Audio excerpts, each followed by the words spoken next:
Physical refining செய்யப்பட்ட SKM Poorna rice brand oil. வணக்கம். செய்திச் சுருக்கம்.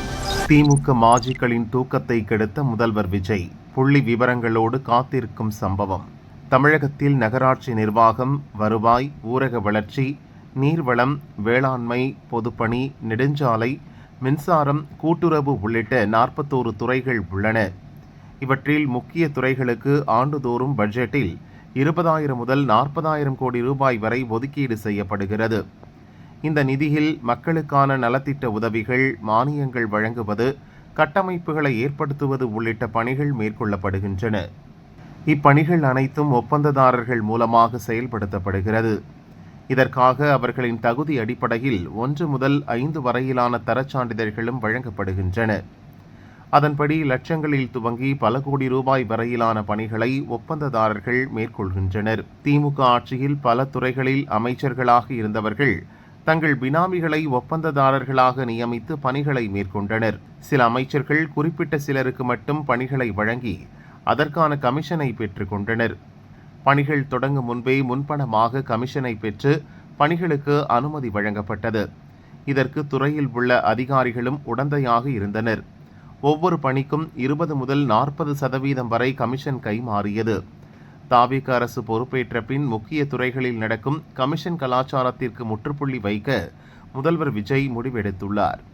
இது தொடர்பாக துறையில் உள்ள அமைச்சர்களுக்கும் செயலர்களுக்கும் பல்வேறு அறிவுரைகளை வழங்கியுள்ளார். டெண்டர் விவகாரங்களில் அமைச்சர்களின் தலையீடு இருக்கக்கூடாது என அறிவுறுத்தப்பட்டுள்ளது. சட்டசபை கூட்டம் 18ஆம் தேதி தொடங்க உள்ள நிலையில் முன்னாள் அமைச்சர்களுக்கும் அரசுக்கும் பதிலடி தரும் வகையில் பல்வேறு புள்ளி விவரங்களை சேகரிக்க முதல்வர் விஜய் உத்தரவிட்டுள்ளார். அதன்படி திமுக ஆட்சியில் பல்வேறு துறைகளில் நடந்த டெண்டர் முறைகேடுகள் குறித்து விசாரிக்க குழுக்கள் அமைக்கப்பட்டுள்ளன. துறையில் உள்ள நேர்மையான அதிகாரிகள் மற்றும் அலுவலர்களை தேர்வு செய்து இந்த குழுக்கள் உருவாக்கப்பட்டுள்ளன. டெண்டர் முறைகேடுகள் குறித்து பல்வேறு தகவல்களை இக்குழுவினர் திரட்ட தொடங்கியுள்ளனர். இது தொடர்பான விரிவான அறிக்கைகள் அந்தந்த துறை செயலர்கள் வாயிலாக முதல்வர் விஜயிடம் சமர்ப்பிக்கப்பட உள்ளன. அறிக்கை சமர்ப்பிக்கப்பட்ட பின் முறைகேடுகளில் ஈடுபட்டவர்கள் மீது தாவேக அரசு சட்டப்பூர்வ நடவடிக்கை எடுக்குமா என்பதை பொறுத்திருந்துதான் பார்க்க வேண்டும். காங்கிரஸ் தோல்விக்கு என்ன காரணம்? Shocking report. சட்டசபை தேர்தலில் திமுக கூட்டணியில் 28 தொகுதிகளில் போட்டியிட்டு 5 இடங்களில் மட்டுமே காங்கிரஸ் வெற்றி பெற்றது. தோல்விக்கான காரணம் குறித்து ஆய்வு செய்ய டெல்லி காங்கிரஸ் மேலிடம் சார்பில் உண்மை கண்டறியும் குழு அமைக்கப்பட்டது. குழுவில் முன்னாள் MP ஜெயக்குமார், மாநில நிர்வாகிகள் சொர்ணா சேதுராமன், SM இதயத்துல்லா உட்பட 5 பேர் நியமிக்கப்பட்டனர். இக்குழு தமிழகத்தில் உள்ள 234 தொகுதிகளிலும் கட்சி நிர்வாகிகளிடம் கருத்து கேட்க திட்டமிட்டது. அனைத்து தொகுதிகளிலும் கருத்து கேட்பது சாத்தியமற்றது என்பதால் தோல்வியடைந்த 23 தொகுதிகளில் மட்டுமே விசாரணை நடத்த வலியுறுத்தப்பட்டது. அதன் அடிப்படையில் வேளச்சேரி, சோளிங்கர், கிருஷ்ணகிரி, ஊத்தங்கரை, பென்னாகரம் உள்ளிட்ட 6 தொகுதிகளில் விசாரணை நடத்தி முடிக்கப்பட்டுள்ளது. மீதமுள்ள 17 தொகுதிகளில் விசாரணை நடத்தி முடித்த பின் காங்கிரசின் தோல்விக்கு காரணம் தொடர்பான அறிக்கையை டெல்லி மேலிடத்தில் ஐவர் குழு சமர்ப்பிக்க உள்ளது. இக்குழு நடத்திய விசாரணையில் காங்கிரஸ் வேட்பாளர்களிடம் வழங்கிய தேர்தல் நிதியில் பாதி பணம் பதுக்கப்பட்டுள்ளது.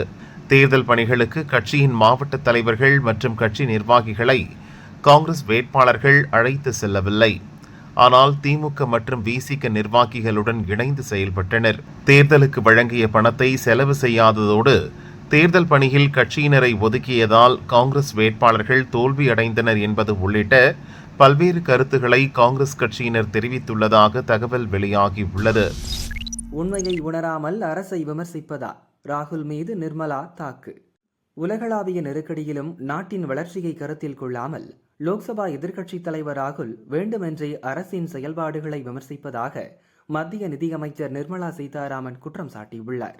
பெங்களூரில் நடந்த பாஜக கூட்டத்தில் மத்திய நிதியமைச்சர் நிர்மலா சீதாராமன் பேசியதாவது: காங்கிரஸைச் சேர்ந்த எதிர்க்கட்சித் தலைவர் ராகுல் லோக்சபாவில் பேசும்போதெல்லாம் அரசின் செயல்பாடுகளை விமர்சிப்பதையே வழக்கமாக கொண்டுள்ளார். ஒவ்வொரு காலாண்டிலும் ஒவ்வொரு நிதியாண்டிலும் உலகின் அதிவேகமாக வளரும் பொருளாதார நாடாக இந்தியா திகழ்கிறது. இதை பல கணிப்புகளும் அறிக்கைகளும் உறுதிப்படுத்துகின்றன. மத்திய கிழக்கில் நிலவும் போர் பதற்றத்தால் கச்சா எண்ணெய் மற்றும் சமையல் கேஸ் விலை உயர்ந்துள்ளது. அது மட்டுமின்றி உலகளாவிய கப்பல் போக்குவரத்தும் கடுமையாக பாதிக்கப்பட்டுள்ளது. இந்த சூழ்நிலையிலும் மத்திய அரசு தடையற்ற விநியோகத்தை உறுதி செய்துள்ளது. ஆனால் இவை எதையும் ராகுல் உணர்ந்து பேசுவதில்லை. போர் போன்ற நெருக்கடியான காலங்களிலும் இந்தியாவால் எட்டப்பட்ட சாதனைகளை அவர் தொடர்ந்து புறக்கணித்து வருகிறார். அவர் கூறுவது போல நம் நாட்டில் எந்த ஒரு நெருக்கடியும் இல்லை. கடந்த 12 ஆண்டுகால மத்திய பாஜக ஆட்சியில் 25 கோடி பேர் வறுமையிலிருந்து வெளியேறியுள்ளனர். நாட்டில் வறுமை கணிசமாக குறைந்துள்ளது. மத்திய அரசு சார்பில் கர்நாடகாவுக்கு வழங்கப்படும் நிதி முந்தைய காலத்தை ஒப்பிடும்போது 5 மடங்கு உயர்ந்துள்ளது. 2047க்குள் வளர்ந்த இந்தியாவை உருவாக்குவது நம் இலக்கு மட்டுமல்ல, அது அனைவரின் கூட்டு பொறுப்பும் கூட என அவர் பேசினார். 20 லோக்சபா எம்பிக்கள் மாற்றுக் கட்சியில் ஐக்கியம், மாஜி முதல்வருக்கு பேரிடி. மேற்கு வங்கத்தில் சமீபத்தில் நடந்த சட்டசபை தேர்தலில் 208 இடங்களில் வென்ற பாரதிய ஜனதா தொடர்ந்து 3 முறை ஆட்சி செய்த திரிணாமுல் காங்கிரசிடமிருந்து ஆட்சி அதிகாரத்தை கைப்பற்றியது. தேர்தல் தோல்வியால் மம்தா தலைமையிலான திரிணாமுல் காங்கிரஸில் பிளவு ஏற்பட்டுள்ளது. திரிணாமுல் காங்கிரஸில் 80 எம்எல்ஏக்கள் உள்ள நிலையில் ரிடா பிரதா தலைமையில் 60 எம்எல்ஏக்கள் மம்தாவை எதிர்த்து தனி அணியாக செயல்படுகின்றனர். அதேபோல் 3 ராஜ்யசபா எம்பிக்கள் ராஜினாமா செய்துள்ள நிலையில் லோக்சபா எம்பிக்கள் 28 பேரில் 20 பேர் அக்கட்சியை விட்டு விலகி இந்திய தேசியவாத குடிமக்கள் கட்சியில் இணைந்துள்ளனர். எம்பி ககோலி கோஷ் தலைமையில் மேற்கு வங்கத்தைச் சேர்ந்த 20 எம்பிக்கள் நேற்று லோக்சபா சபாநாயகர் ஓம் பிர்லாவை சந்தித்தனர். அவர்கள் அனைவரும் திரிபுராவை மையமாக கொண்டு செயல்படும் NCBA கட்சியில் இணைந்துள்ளதாகவும் மத்தியில் ஆளும் தேஜா கூட்டணி அரசுக்கு ஆதரவு அளிப்பதாகவும் கடிதம் கொடுத்தனர். சட்டசபை தேர்தலில் திரிணாமுல் காங்கிரஸ் தோல்வியடைந்து ஆட்சியை இழந்ததுடன் பவானிபூர் தொகுதியில் மம்தாவே தோல்வியடைந்தார். கட்சியின் தோல்விக்கு மம்தாவின் மருமகனும் கட்சியின் பொதுச் செயலாளருமான அபிஷேக் பானர்ஜியின் அராஜக போக்கே காரணம் என கட்சி நிர்வாகிகள் பலரும் குற்றம் சாட்டியுள்ளனர். அபிஷேக் பானர்ஜி முக்கியமா, கட்சி நிர்வாகிகள் முக்கியமா என மம்தாதான் முடிவெடுக்க வேண்டுமென கட்சியின் மூத்த எம்பி கல்யாண் பானர்ஜி கேள்வி எழுப்பியுள்ளார். ஏற்கனவே திரிணாமுல் காங்கிரஸ் நிர்வாகிகள் பலர் பாரதிய ஜனதாவில் ஐக்கியமான நிலையில் அதிருப்தி எம்பிக்கள் 20 பேர் அதிகாரப்பூர்வமாக வேறொரு கட்சியில் இணைந்து அதற்கான கடிதத்தையும் சபாநாயகரிடம் வழங்கியுள்ளனர். இதனால் மேற்கு வங்கத்தில் மம்தாவின் சாம்ராஜ்யம் மிகப்பெரிய வீழ்ச்சியை சந்தித்துள்ளதாக உள்ளூர் அரசியலில் பேச்சு எழுந்துள்ளது. வளைகுடா பகுதியில் நெருக்கடி, கப்பல்களில் தவிக்கும் மாலுமிகள். மேற்காசிய நாடான ஈரானுடன் அமெரிக்கா, இஸ்ரேல் இணைந்து கூட்டாக நடத்தி வரும் போர் 100 நாட்களை கடந்துள்ளது. ஹார்முஸ் ஜலசந்தி மற்றும் ஓமன் வளைகுடா பகுதியில் கடந்த 107 நாட்களாக 13 இந்திய கொடிகள் ஏந்திய வணிக கப்பல்களில் சிக்கி மொத்தம் 562 இந்திய மாலுமிகள் நடுக்கடலில் தவித்து வருகின்றனர்.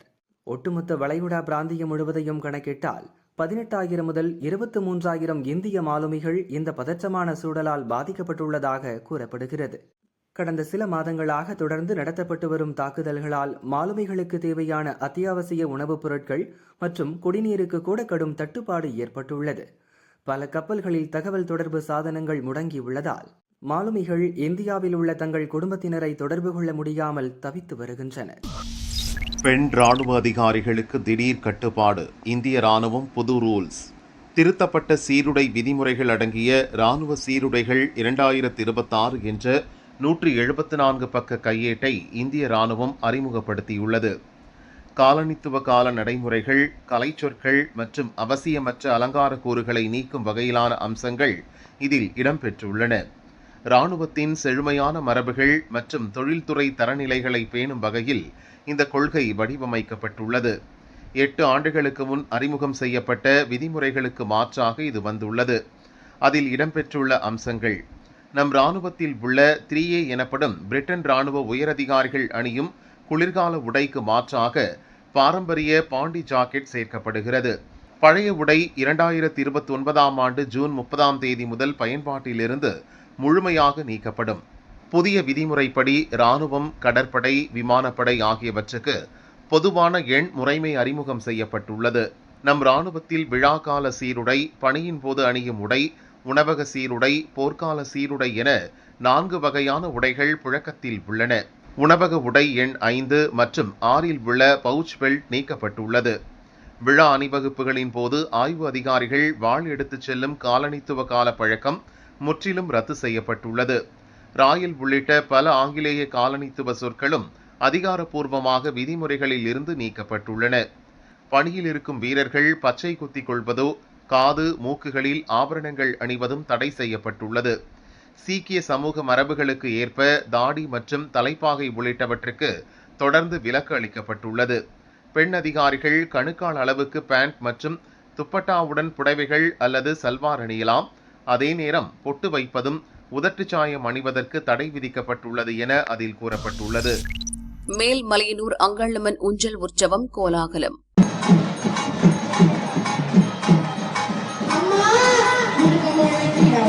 விழுப்புரம் மாவட்டம் மேல்மலையனூர் அங்காளம்மன் கோயிலில் வைகாசி மாத அமாவாசையை முன்னிட்டு ஊஞ்சல் உற்சவம் சிறப்பாக நடந்தது. அதிகாலையில் நடை திறக்கப்பட்டு அங்காளம்மனுக்கு சிறப்பு அபிஷேகம் செய்யப்பட்டது.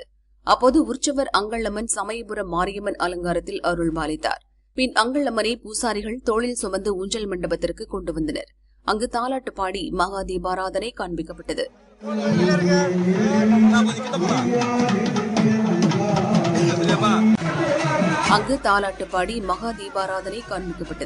அப்போது அங்கே கூடியிருந்த ஆயிரக்கணக்கான பக்தர்கள் கையில் தீபம் ஏந்தியபடி மனமுருகி சாமி தரிசனம் செய்தனர். ஊஞ்சல் உற்சவத்தை முன்னிட்டு கூட்ட நெரிசலை தவிர்க்க 500க்கும் மேற்பட்ட போலீசார் பாதுகாப்பு பணியில் ஈடுபட்டனர்.